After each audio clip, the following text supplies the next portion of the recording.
Hi friends, இது உங்கள் சுமிpokkisham. எல்லோரும் எப்படி இருக்கீங்க? நல்லா இருக்கீங்களா? இன்றைக்கி என்னுடைய 2 days லஞ்சை தான் உங்கள்கிட்ட ஷேர் பண்ண போகிறேங்க. எப்படி ஈஸியாக நம்ம சமைக்கலாம் அப்படின்றத உங்கள்கிட்ட ஷேர் பண்ண போகிறேன். நான் வந்து சண்டே எடுத்ததை இப்போ தான் உங்கள்கிட்ட வந்து நான் வந்து ஷேர் பண்ணுறேங்க இந்த வீடியோவை. சண்டே காலையில் 5:45 எழுந்திரிச்சு இங்கே பாருங்கள், முருங்கைக்காய், கத்திரிக்காய் எல்லாம் போட்டு கறி குழம்புக்கு எப்படி நம்ம வந்து குழம்பு ரெடி பண்ணுவோமோ அந்த மாதிரி ரெடி பண்ணிட்டேன். இந்த சைடு கறி வெந்துட்டுருக்குங்க. சண்டே வந்து எங்களுக்கு வந்து சர்ச் இருக்குது. நான் 9 மணிக்கு சர்ச்சுனா 8:30 மணிக்கெலாம் நான் இங்கேருந்து வீட்டிலேருந்து கிளம்புனா தான் நான் 9 மணிக்கு ப்ரேயருக்கு கரெக்டாக உள்ளே போயிட முடியும் தொடங்கிறதுக்கு முன்னாடி. அதனால் நான் காலையிலே பாருங்கள் சீக்கிரமாக எழுந்திரிச்சு முந்தின நாள் நைட்டே வந்து காடை வாங்கிட்டு வந்தாச்சு. அந்த காடையை தான் நான் ஃப்ரை பண்ணி கிரேவி ரெடி பண்ணி வச்சுட்டேன் காலையிலேயே. இந்த சைடு குழம்புக்கு வந்து வதக்கி எல்லாம் கொதிக்க வச்சுட்டேங்க. கொஞ்சம் அரை வேக்காடாக காய் வேக வச்சுருக்கேன். இந்த சைடு கறி வேக வச்சுருக்கேன் பாருங்கள். மட்டன் வாங்கிட்டு வந்தது 6:30 மணிக்கு தான் கடை வந்து உங்களுக்கு திறக்கும். அதனால் 6:30 மணிக்கு மட்டன் வாங்கிட்டு வந்தாச்சு. எல்லாத்தையும் முடிச்சுட்டு சர்ச்சுக்கு போகிறோம். இந்த மாதிரி டைம் வந்து ரொம்ப ஈஸியாக வெயிலில் சமைக்காமல் இதை ட்ரை பண்ணி பாருங்கள். நான் அப்படி தான் ரெடி பண்ணி போகிறேன். அது இல்லாமல் அன்றைக்கி வந்து ரேஷ்மாவோடைய அண்ணனுங்க வந்திருந்தாங்க. யாருன்னா சாமும் எபியும் தாங்க. அவங்க வராங்கன்றதுக்காக தான் நான் காலையில் சீக்கிரமாக சமைச்சிட்டேன். ஏன்னா சண்டே நம்ம சர்ச்சுக்கு போயிட்டு அன்றைக்கி எங்கள் மாமனாரோட இறந்த நாள். அதனால் நாங்கள் 4:30 போயிட்டு வீட்டுக்கு வரவே 1:30 மணி ஆகிடும். அப்புறம் நம்ம வந்து கறி வாங்கிட்டு வந்து சமைக்கணும் லேட் ஆகும். அதனால் நான் முந்தின நாளே காடை வாங்கி கழுவி எடுத்து ஃப்ரீசரில் வச்சுட்டேன். காலையில் எழுந்திரிச்ச உடனே காடையை வந்து கிரேவி பண்ணிவிட்டு மட்டன் குழம்பும் வச்சுட்டு போயிட்டாங்க. வந்த உடனே சாதம் வச்சாச்சு. 1/2 hourல ரெடி ஆகிடுச்சு. 2 மணிக்கெலாம் வந்து எல்லாருக்கும் வந்து சாப்பாடு பரிமாறியாச்சு பாருங்கள். இந்த மாதிரி நீங்களும் வந்து என்னைக்காவது உங்களுக்கு வேலை ஜாஸ்தி இருக்குது அப்படின்னா இந்த மாதிரி நீங்கள் ட்ரை பண்ணி பாருங்கள். ரொம்ப சுலபமாக வந்து நம்ம வந்து வெயிலில் நிற்கிற மாதிரி இல்லாமல், வெயில் மட்டும் இல்லைங்க, மற்ற நாள்லேயும் நம்ம எங்கேயாவது வெளியே போகிறோன்னா இந்த மாதிரி நீங்கள் வந்து சீக்கிரமாக சமைச்சிட்டிங்கனாலே உங்களுக்கு ரொம்ப ஃப்ரீயாக இருக்கிற மாதிரி இருக்கும். நான் பார்த்து தான் நாங்கள் காலையிலேயே வந்து சமைச்சிட்டேங்க. அதனால் சாமி எபியும் வந்து வீடியோவில் வரல. அவங்க வந்து வேணாம் அப்படின்னாங்க. சரி, அதனால் அவங்களோட விருப்பம் இல்லாதனால அவங்கக்கிட்ட அவங்கள காட்டல. ரொம்ப இஷ்டமாக சாப்பிட்டாங்க. ஏபி வந்து ஊர்லேருந்து வந்திருக்கான். சரி, அவங்களுக்கெல்லாம் பிடிச்சதெல்லாம் செஞ்சு தரலாம் அப்படின்றதுக்காக. அவங்களுக்கு காடை பிடிக்கும், அதனால் நான் காடை ரெடி பண்ணேன். இதே மற்ற நாள்னா ஒன்று நல்லா ரெடி பண்ணியிருந்துருக்கலாங்க. சண்டேனால என்னால் அவ்வளோதான் ரெடி பண்ண முடிஞ்சிச்சு. இது நம்ம வீட்டில் பூத்த பூ தான் பாருங்கள். ஒரு 3 நாள் பூ இது. ஒவ்வொரு நாளைக்கும் ஒரு 10-12 பூக்கிட்ட பூக்குது. இது வந்து விருவாச்சி மல்லின்னு சொல்லுவாங்க, அடுக்கு மல்லின்னு சொல்லுவாங்க. ஒரு மல்லியில் வந்து 5 இதழ் இருக்கும். நான் வந்து உரம் போட்டு நல்லா வந்திருக்குங்க. நீங்கள் உரம் போடாமல் இருந்தீங்கன்னா உங்களுடைய பூவெல்லாம் சின்ன சின்னதாக போயிடும். அதனால் முடிஞ்ச வரைக்கும் நீங்கள் வந்து உரம் வாங்கி வச்சுட்டு வாரத்தில் ஒரு நாள் ஒரு கைப்பிடி உரத்தை வந்து நம்ம வந்து மண்ணை கலந்து விட்டுட்டு ஒரு குச்சி வச்சு நீங்கள் அப்படி கலந்துட்டு உள்ளே வந்து நம்ம உரத்தை போட்டு திருப்பி மண்ணை கலந்து விட்டுட்டு தண்ணி ஊற்றுனீங்கனாலே ஈவினிங்கில் இல்லைனா காலங்காத்தால் நீங்கள் இந்த மாதிரி உரம் சேருங்க.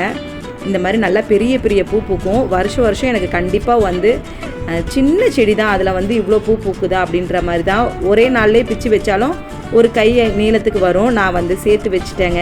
வாங்கின பூலாம் இருந்தது, அதனால் இதை வந்து சேர்த்து வச்சுட்டு நான் வந்து கட்டிக்கலாம் அப்படின்றதுக்காக.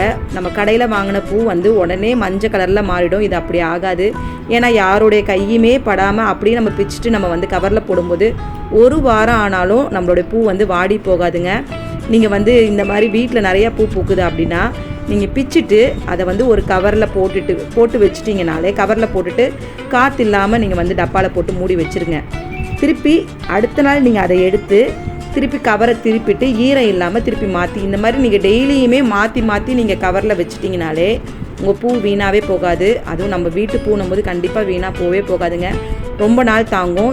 அதனால் நீங்கள் ட்ரை பண்ணி பாருங்கள். நல்லா உரம் வச்சிங்கன்னா இந்த மாதிரி நீங்களும் வந்து பூ வந்து செடியிலேருந்து பிக்கலாம். நான் வந்து சந்தையில் தாங்க வாங்கினேன் இந்த செடி. ரொம்ப சின்னோடு செடி தான் வாங்கி வச்சேன். ஆனால் அவர் சொன்னது கீழே வச்சிங்கன்னா நிறைய பூ பிக்கலாமா அப்படின்னாரு. எனக்கு கீழே வைக்கிறதுக்கு இடம் இல்லாதனால நான் தொட்டிலேயே வச்சுக்கிட்டேன். தொட்டியில் அது 20 லிட்டர் தண்ணி கேன் இருக்குது பார்த்தீங்களா, அதை கட் பண்ணி தான் நான் அதில் வந்து வச்சுருக்கேன். அதுலேருந்தே எனக்கு இவ்வளோ பூ கிடைக்கிது பாருங்கள். நான் வந்து நடுவில் வேலை பார்த்துக்கிட்டே இந்த பூவை கட்டிகிட்டு இருக்கேங்க.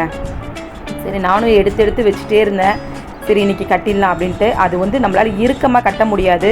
ஏன்னா ஒவ்வொரு பூவும் பெருசாக இருக்கிறனால நான் தள்ளி தான் கட்டிகிட்டு இருக்கேன். எங்கேயாவது நீங்களும் இந்த மாதிரி விருவாச்சி மல்லிப்பூ செடி கிடச்சிச்சின்னா உங்கள் வீட்டில் நீங்கள் வச்சு பாருங்கள். உரம்லாம் போட்டு பார்த்தீங்கனாலே 1 இயர் இப்போ வாங்கின சின்ன செடியாக இருந்தால் ஒரு வருஷத்தில் நீங்கள் கண்டிப்பாக இந்த மார்ச் ஏப்ரல்லாம் நல்லா வந்து பூ பிக்கலாம். இதுதாங்க ரியலான மல்லிகைப்பூவோட வாசனை அந்த பூவில் தான் இருந்துச்சு. கடையில் வாங்குறதுலாம் பழம் மாதிரி ஸ்மெல் வருது. அடுத்த நாள் என்னுடைய லஞ்ச் என்னன்னு தான் உங்ககிட்ட ஷேர் பண்ணுறேன். நான் வந்து ரசத்துக்கு மிளகு, ஜீரகம், மல்லி, காஞ்ச மிளகாய் எல்லாத்தையுமே வறுத்துப்பேங்க. இது வரைக்கும் நீங்கள் இந்த மாதிரி ட்ரை பண்ணலன்னா ட்ரை பண்ணி பாருங்கள். ரொம்ப மணமாகவும் ரொம்ப டேஸ்ட்டாகவும் இருக்க ரசம்.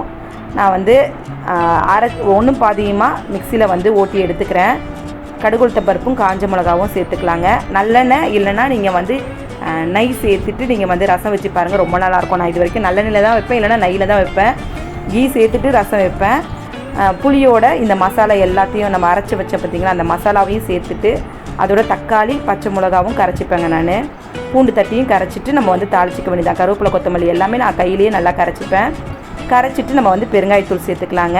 கடைசியாக ஒரு அரை ஸ்பூனுக்கு நீங்கள் வந்து விருப்பப்பட்டால் நீங்கள் வந்து இந்த மாதிரி சேர்த்து பாருங்கள். சாம்பார் பொடி இருக்குல்லங்க, அது ஒரு அரை ஸ்பூன் நீங்கள் வந்து கலந்துட்டு நீங்கள் வந்து நுர தள்ளி வரும் பார்த்திங்களா ரசத்துக்கு, அப்போ நீங்கள் இறக்கிட்டு நீங்கள் ரசம் ட்ரை பண்ணி பாருங்கள். பிடிக்கல, ரசம்னாலே விஷம்னு சொல்லுவாங்க. நிறைய பேருக்கு ரசம்னாலே ஐயோ இதுவா ரசமாக விஷம்னுவாங்க. ஆனால் டேரன் வந்து ஸ்கூலுக்கு இது வரைக்கும் ரேஷ்மாவும் சரி டேரனும் சரி ரச சாதம் எடுத்துகிட்டு போவாங்க. அவங்க ரச சாதமே சூப்பர்னு தான் சொல்லுவாங்க. டேரன்கிட்ட ரச சாதம்னாலே உங்கள் அம்மா எப்படி ரசம் இவ்வளோ டேஸ்ட்டாக இருக்குன்னு கேட்பாங்க. டேரன் வந்து என்கிட்ட கேட்டுட்டு போவான், எப்படிம்மா நீங்கள் வச்சிங்கன்னு கேட்பான். அதனால் ரசம்னா நல்லா இருக்காது அப்படின்றதெல்லாம் இல்லை, நம்ம வைக்கிறதுல தான் நம்மளோட ரசமே வந்து டேஸ்ட்டாக இருக்கும். நீங்கள் இந்த மாதிரி ரசம் ட்ரை பண்ணி பாருங்கள், ரொம்ப சூப்பராக இருக்குங்க. நல்லா ஒரு லெமன் சைஸுக்கு, பெரிய லெமன் சைஸுக்கு நீங்கள் புளி எடுத்தால் தான், புளிப்பு இல்லைன்னா நம்மளோட ரசமே டேஸ்ட் இருக்காது. அதனால் புளியும் வந்து நம்ம கொஞ்சம் சேர்க்குற அளவுக்கு சேர்த்தா மட்டும்தான் நம்மளோட ரசம் வந்து டேஸ்ட்டாக இருக்கும். நான் சைட் பையாக இங்கே பாருங்கள், நான் தாளித்த உடனே அந்த ஸ்டவ்வையும் தொடச்சிடுவேன். இந்த மாதிரி நீங்கள் வந்து ட்ரை பண்ணிங்கன்னா உங்களுக்கு வந்து ஈஸியாக சுலபமாக உங்கள் கிச்சனில் வந்து எப்போயுமே க்ளீனாகவே வச்சுக்கலாம். நம்ம தெளித்ததெல்லாம் அப்படியே இருந்துச்சுன்னா நமக்கு துடைக்கும் போது கஷ்டமாக இருக்கும். இந்த மாதிரி நீங்கள் தாளித்த உடனே வந்து தெளித்தாலும் உடனே துடைச்சிருங்க. இப்போ பாருங்கள், நம்ம நுரைச்சி வந்துருச்சு நம்ம ரசம். இப்போ ரசம் ரெடி ஆகிடுச்சு. அவ்வளோதான், ஸ்டவ் ஆஃப் பண்ண வேண்டியதாங்க. சூப்பரான மணக்க ரசம் ரெடி ஆகிடுச்சு. இதுக்கு நான் வந்து தொட்டுக்க என்ன செய்யலான் இருந்தேன்னா நண்டு வாங்கி கிரேவி பண்ணலாம் அப்படின்ட்டு இருந்தேங்க. ஆனால் நண்டு கிடைக்கல, அதனால் ராட்டு தான் வாங்கிட்டு வந்தார் டேரனப்பா. அதனால் நான் வந்து சின்ன வெங்காயத்தை கட் பண்ணி வச்சுக்கிறேங்க. நிறைய சின்ன வெங்காயம் தான் நான் சேர்த்துக்கிறது. இப்போலாம் வேலை கொஞ்சம் ஜாஸ்தி இருந்தாலும் இந்த வெயிலுக்கு வந்து சின்ன வெங்காயம் ரொம்ப நல்லது. அதனால் முடிஞ்ச வரைக்கும் நீங்களாம் சின்ன வெங்காயத்தை சாப்பாட்டில் சேர்த்துக்குங்க. நான் வந்து சட்டியில் தாங்க செய்கிறேன். எனக்கு இதில் செய்கிறனால ரொம்ப டேஸ்ட் இருக்குது. செஞ்சு பழக்கமாகிடுச்சு. முடிஞ்ச வரைக்கும் சட்டியில் ட்ரை பண்ணுங்கள், ரொம்ப ருசியாக இருக்கும். ருசி இல்லாத சாப்பாடு கூட டேஸ்ட்டாக இருக்குங்க. அதனால் நம்ம மண் சட்டியில் ட்ரை பண்ணலாம் அப்படின்றதுக்காக நான் இதில் தான் நான் சமைக்க ஆரம்பிச்சிருக்கேன். எனக்கு சாம்பார் வைக்க மட்டும் கொஞ்சம் பத்த மாட்டுது. மற்றபடி மீன் குழம்பெல்லாம் ஓகே, சாம்பார்னால் நிறைய ஊற்றி சாப்பிடுவாங்க. அதனால் எனக்கு இந்த சட்டி பத்தலை. அதனால தான் நான் சாம்பாரை வந்து முக்கால்வாசி சட்டியில் வைக்கிறது இல்லை. ரசம் கூட நான் அதில் வச்சுருக்கேன். அதனால் இப்போ இன்றைக்கி வந்து ராட்டு கிரேவி தாங்க ரெடி பண்ண போகிறேன். பொடிசாக கட் பண்ணி வச்சுருக்கேன் பாருங்கள். வெங்காயத்தை சோம்பும் கடுகு உளுத்த பருப்பும் சேர்த்துட்டு நம்ம சின்ன வெங்காயமும் கருவேப்பிலையும் போட்டு நல்லா வதக்கிக்கலாங்க. நீங்கள் உங்களுக்கு எவ்வளோ கிரேவி வேணுமோ அந்த அளவுக்கு நீங்கள் வெங்காயம் சேர்த்துக்குங்க. நம்ம வந்து சாதத்திலே போட்டு சாப்பிட்றது இருந்தால் கண்டிப்பாக நிறையா வந்து வெங்காயம் தக்காளி சேர்த்தா தான் அந்த கிரேவி இருக்கும், இல்லைன்னா கிரேவி இருக்காது. போட்டு சாப்பிட்ற அளவுக்கு நமக்கு பத்தாது. இப்போ பாருங்கள், நான் வந்து இஞ்சி பூண்டு பேஸ்ட்டு சேர்த்துக்கிறேங்க. நான் வந்து ஒரு 2 ஸ்பூன் கிட்ட நான் வந்து இஞ்சி பூண்டு பேஸ்ட் சேர்த்துட்டு நல்லா சின்ன வெங்காயத்தோடு நல்லா வதக்கி எடுத்துக்கலாம். தக்காளியும் சேர்த்து நம்ம நல்லா கொலைய வந்து வேக விட்டுருணுங்க. நம்மளுடைய சட்டியில் செய்யும்போது ரொம்ப சுலபமாக ரொம்ப ஈஸியாக சாப்பாடு ரெடி பண்ணிடலாம். நீங்கள் எந்த ஒரு கிரேவியோ எந்த குழம்பு ரெடி பண்ணணுன்னா, ஏன்னா நம்மளுடைய சட்டி சூடு ஏறிடுச்சுன்னா டக்குன்னு ரெடி ஆகிடும். அதனால் நீங்கள் ராட்டு வந்து எதுவாக இருந்தாலும் நீங்கள் சட்டியில் ரெடி பண்ணி பாருங்கள். ராட்டு கிரேவியும் ரசமும் ரெடி ஆகிடுச்சிங்க. காலையிலேயே நான் வந்து மாவெல்லாம் அரைச்சி ரெடி பண்ணி வச்சுட்டேன். சீக்கிரமாக வந்து எல்லா வேலையும் முடிச்சிடணும் அப்படின்றதுக்காக. பாருங்கள், 4 மணிக்கு அரிசி ஊற வச்சேன். 8 மணி 8:30 மணிக்கெலாம் மாவெல்லாம் வந்து கிரைண்டரில் போட்டு அரைச்சி எடுத்து வச்சுட்டேன். இந்த மாதிரி வெயில் வரத்துக்கு முன்னாடி நீங்களும் வந்து சீக்கிரமாக உங்களோட வேலையெல்லாம் முடிச்சுட்டு நீங்கள் வந்து அனல் இல்லாமல் நீங்கள் வந்து பார்த்துக்கலாம். இந்த டிப்ஸை நீங்களும் ட்ரை பண்ணி பாருங்கள். இந்த மாதிரி ருசியான சாப்பாடு சமைச்சு உங்கள் வீட்டில் எல்லோரும் வந்து என்ஜாய் பண்ணுங்கள். டேரன் பாருங்கள், லீவ் விட்டாச்சு டேரனுக்கு. அவனை அன்றைக்கி லீவு, அதனால் அவன் ஜாலியாக படுத்துட்ருக்கான். ராட்டு கிரேவியும் மணக்க ரசமும் ரெடி ஆகிடுச்சு. இதுதான் என்னுடைய 2 days செஞ்ச லஞ்சை உங்ககிட்ட ஷேர் பண்ணியிருக்கேன். இந்த வீடியோ உங்களுக்கு பிடிச்சிருந்தா எனக்கு சப்போர்ட் பண்ணுங்கள், சப்ஸ்கிரைப் பண்ணிக்கோங்க, லைக் பண்ணுங்கள், உங்கள் ஃப்ரெண்ட்ஸோடு ஷேர் பண்ணுங்கள். தேங்க்யூ.